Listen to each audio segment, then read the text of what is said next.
The geography of Mexico describes the geographic features of Mexico, a country in Americas.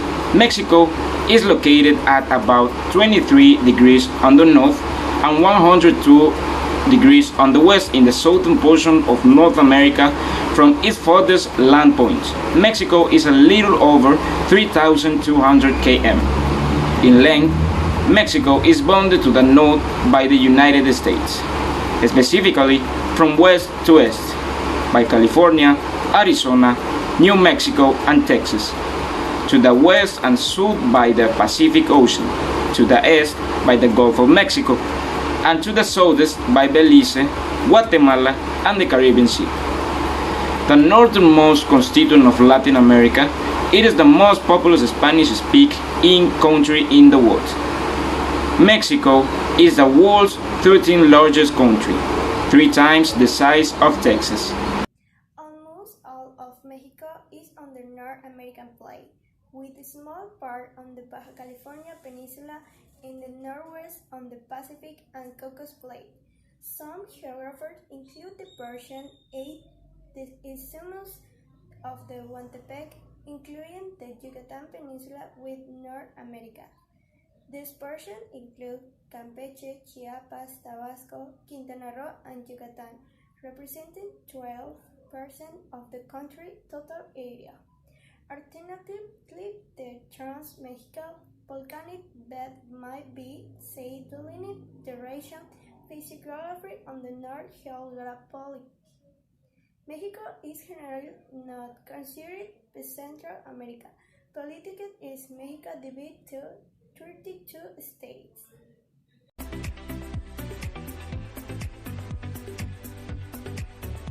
Mexico is a vast country and has different types of climate.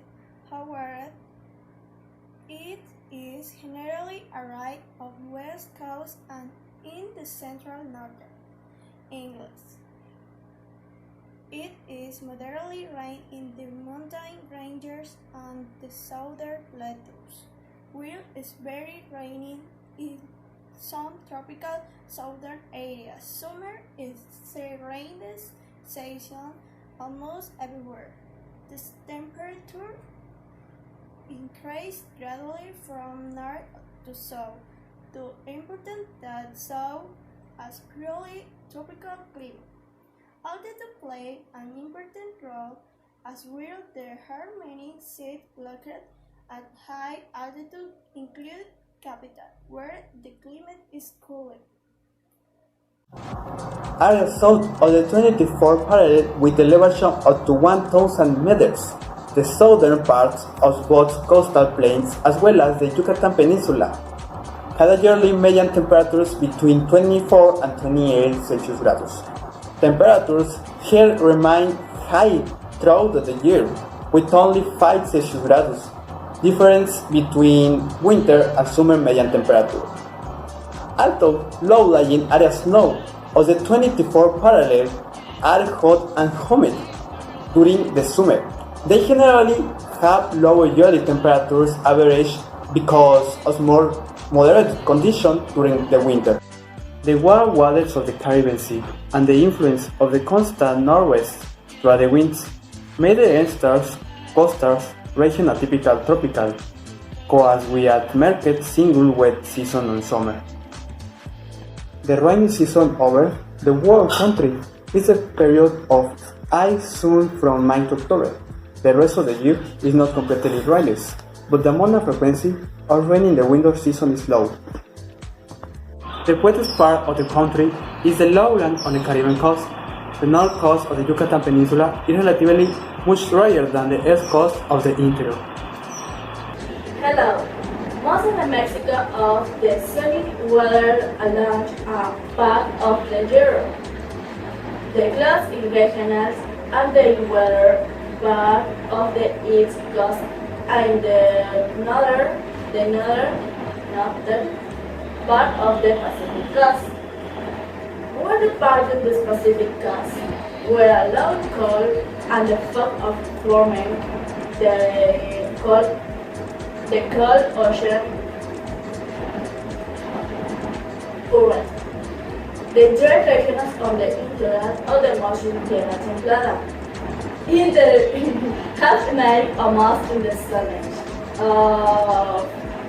of much happened 7 of the night or days. In the year must be half 5 or 6 to get the weather station. For Bella, in North Yucatan, I can work on the Solana cruise in the Pacific coast in the shore. So the heated and the typically tropical temperatures of the south on the lowlands.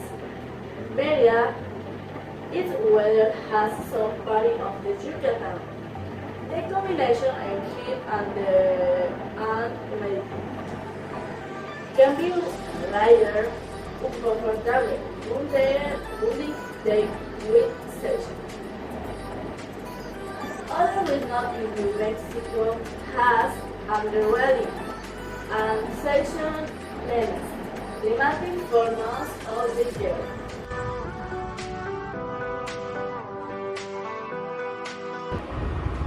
From the stone cities of the Maya to the middle of the Aztecs, from the conquests by Spain to the Raisa modern nation, Mexican boasts a rich history and culture heritage. Spanning more than 10,000 years. This delightful title of the Mexican history explores such themes as early civilizations, the later mark on the region's landscape, on the society, the 300 years period colonial roles, the struggle for independence in the early 1800, and the country's revolutions in the 20th century.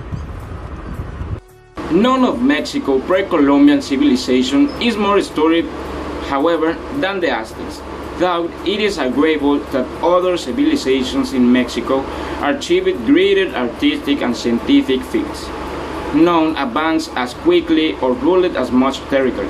Prior to the 15th century, the Aztecs were a marginal tribe living on the edge of Lake Texcoco, the site of present-day Mexico City. By 1473, after subjugating neighboring tribes, they ruled the largest empire Mexico had ever seen. The capital of Tenochtitlan, set in the lake, was a picturesque city of pyramids, mile-long flooring roads, aqueducts, animated marketplace, and 100,000 residents. Leading a highly coveted government was a powerful emperor who exacted taxes from the conquered and distributed land to his people, especially the warriors. When the Spanish adventurer Hernán Cortés arrived 1519, the rich city was a vision perfectly matched to his thirst for conquests. The conquests of New Spain, a great and tragic story. Beginning in April of 1519, when Cortés lands in Veracruz, about 200 miles from the Aztecs' capital. Cortés and the singular missions and defeats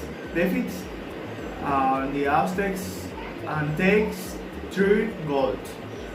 To do so, he got less than 400 soldiers, 16 horses, 14 pieces of the artillery, 11 ships, plenty of guns and ammunition and cajones. His first occupants leading was to burn all but one of the ships. we want no turning back. That we was able to defeat an empires with us a few hundred men seen, nothing short of miraculous. But some of the conquistadors' success, however, can be attributed of the plain and simple luck.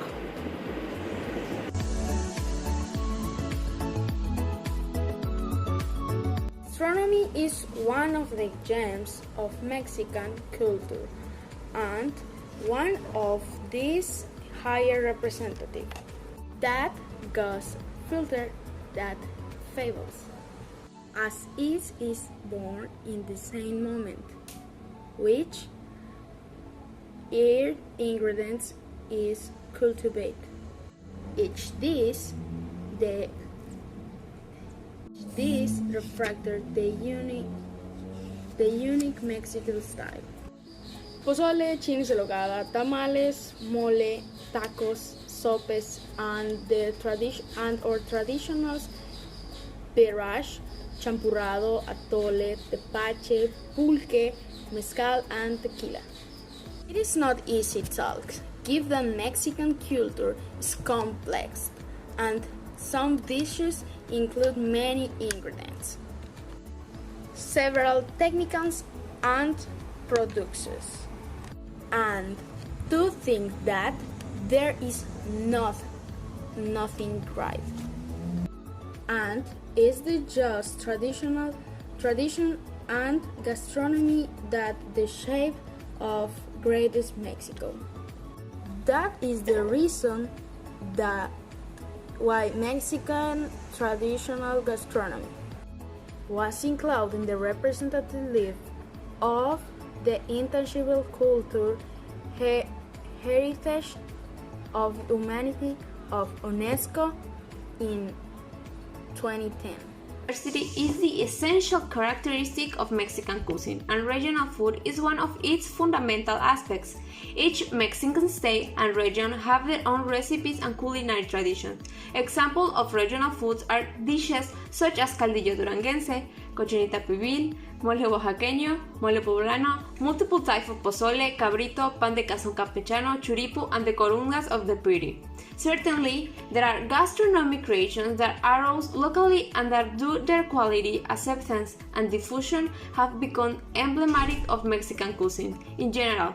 In markets of each place, this diversity is shown, and the activity in the mornings begins with typical breakfasts such as sweet or savory muffin, chilaquiles, and eggs to take, and drinks with milk, coffee, chocolate, and juices, up to unique dishes of each region.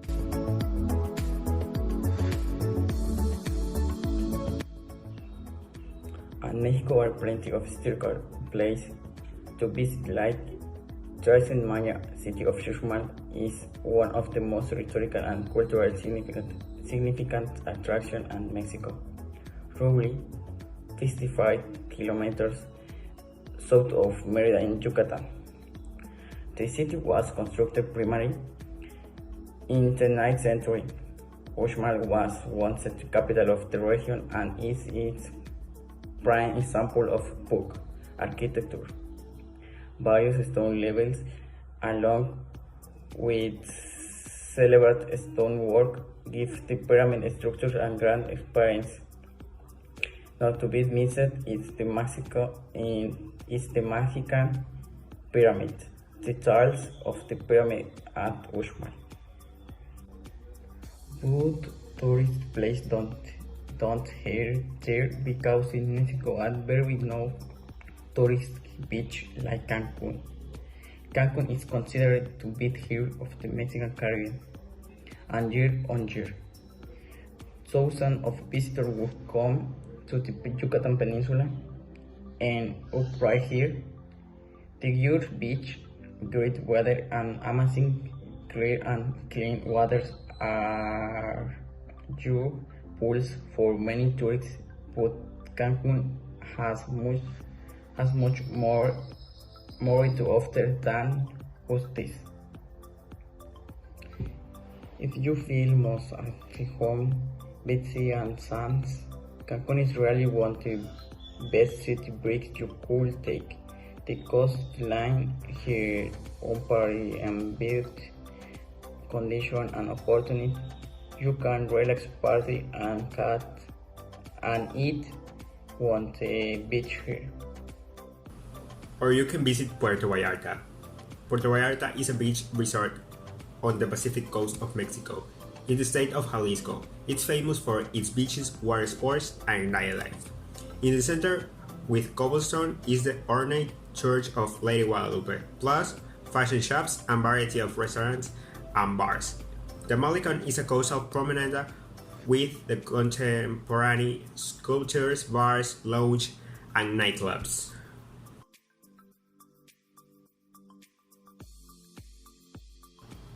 Famous people, yeah.